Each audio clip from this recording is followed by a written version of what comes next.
Welcome to Resourcevol's Guide to Growing Your Volunteer Leader Team, Part 2. The aim of this guide is to give you, an existing volunteer leader, the knowledge and confidence needed to successfully grow your volunteer leader team to help your non-profit organisation achieve its aims. In Part 1, we began by looking at some key elements which set volunteer leader roles apart from standard volunteer roles, and what skills and personal qualities are useful for volunteer leaders. We also explored how to effectively sell a leader role. In this video, Part 2, we'll learn about social style theory and how it can be used to successfully approach volunteers about becoming a leader. We'll also look at organising special events and shadowing opportunities, which allow for a gradual introduction to the volunteer leader role. In the final video, Part 3, we'll see how existing volunteer leaders can make sure they have a positive influence on potential new volunteer leaders, and how to remove or reduce some common barriers to becoming a leader. Social style theory is based on the work of two psychologists, Roger Reed and David Merrill, who suggested that we all have a set of natural behaviours and a preferred style of communication.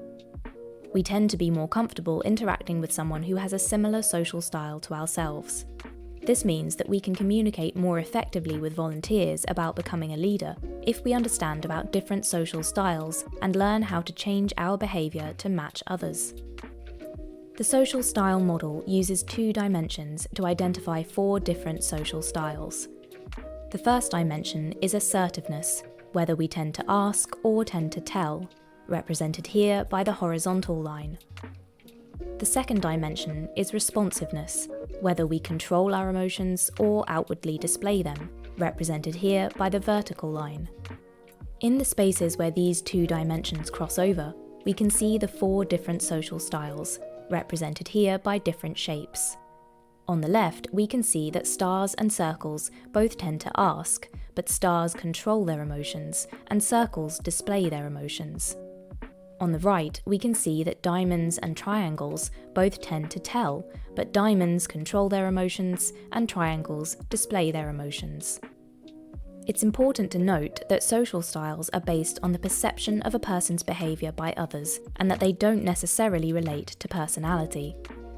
Also, it's unlikely that anyone will fit perfectly into one social style or another, but in general, people tend to operate within one overriding social style. If we can identify a volunteer's social style, then we can adapt our own style to suit theirs, and increase the chance that we'll successfully persuade them to become a volunteer leader. Now we'll take a look at the different characteristics of each social style and how to adapt our approach for the best result. Stars are thoughtful and reserved. They may appear serious and unsociable because they focus on tasks more than people. They avoid group work, preferring to work alone. They're careful, fact-oriented and precise, with good attention to detail. They like organisation and structure and tend to ask a lot of questions.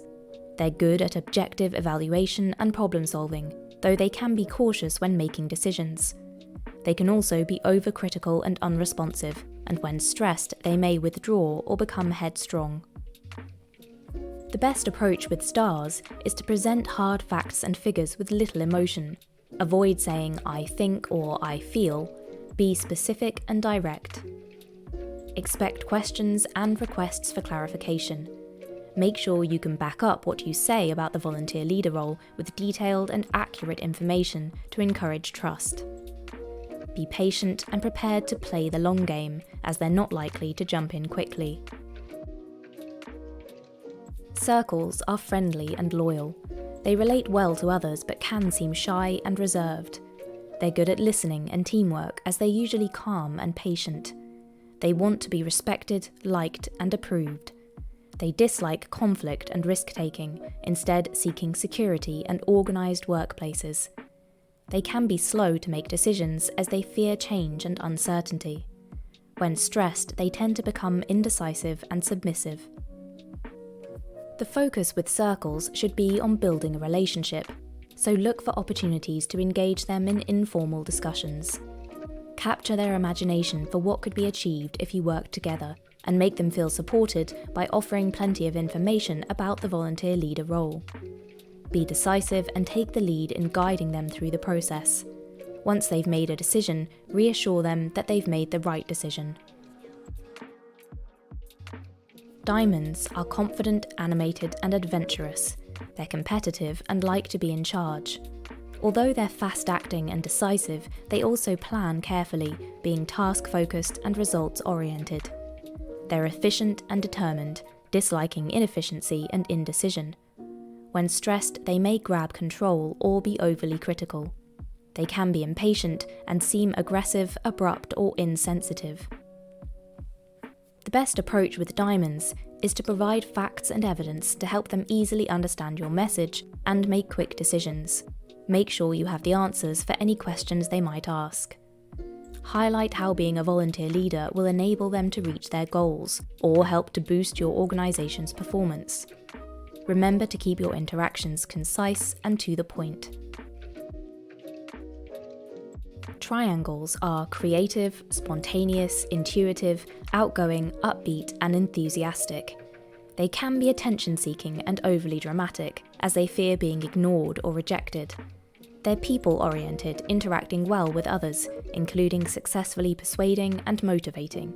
They dislike routine and complexity, and have a tendency to generalize and exaggerate. When stressed, they may become sarcastic and unkind. The best approach with triangles is to connect with them by tapping into their emotions rather than using facts and figures. They're passionate about what they do, so help them to see how being a volunteer leader will have a positive impact for them on a personal level, for example by sharing your own experiences. Give them space to gain composure, ask questions, and make the decision on their own. In addition to understanding and adapting to different social styles, organising events outside normal volunteer sessions is an important part of encouraging volunteers to become leaders. Holding regular social events for volunteers can help them to feel more like part of a team. As a leader, you can use social events as an opportunity to spot key skills and personal qualities, and to identify different social styles. The kind of social activity will depend on your organisation's policy and budget. Remember that social events can be online if needed. A volunteer leader meetup is a more formal opportunity for volunteers to meet leaders outside a normal volunteer session and learn about the leader roles. The activity should be something which makes conversation easy, so avoid anything too loud or overstimulating. All volunteers should be invited to these events, but personal invitations from volunteer leaders are a good idea if you want to encourage certain volunteers to attend. A personal invitation shows that you've noticed someone and value their contribution. Out-of-hours taster or training sessions are aimed at volunteers who are already interested in becoming volunteer leaders. They should allow volunteers to learn exactly what leaders do without the pressure or distraction of a normal volunteer session. The volunteer leader or leaders running this kind of event should ideally demonstrate in a practical manner everything that's required to carry out the leader role, for example in the form of a practice session. It's important to have more than one volunteer attend, as a group context will mean there's less focus and pressure on the individual, and the experience will be less intimidating.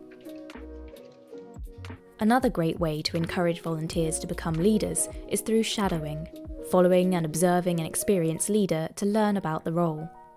Remember that for some volunteers, becoming a leader can seem like a very big step. Shadowing is an important part of offering a gradual progression into a leader role.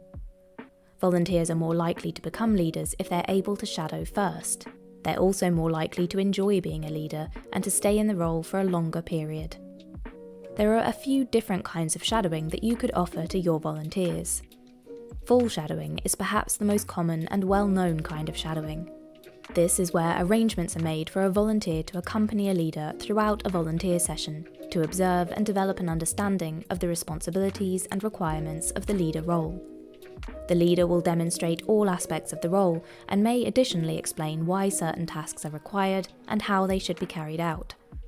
Depending on how things work at your organisation, volunteers may be able to sign up for a full shadowing session in the same way they would for a normal volunteer session, or they may need to be approached directly and asked if it's something they're interested in doing. Bite-sized shadowing is much more informal and flexible. With bite-sized shadowing, leaders can show keen and capable volunteers how to carry out 1 or 2 specific leader tasks during a volunteer session.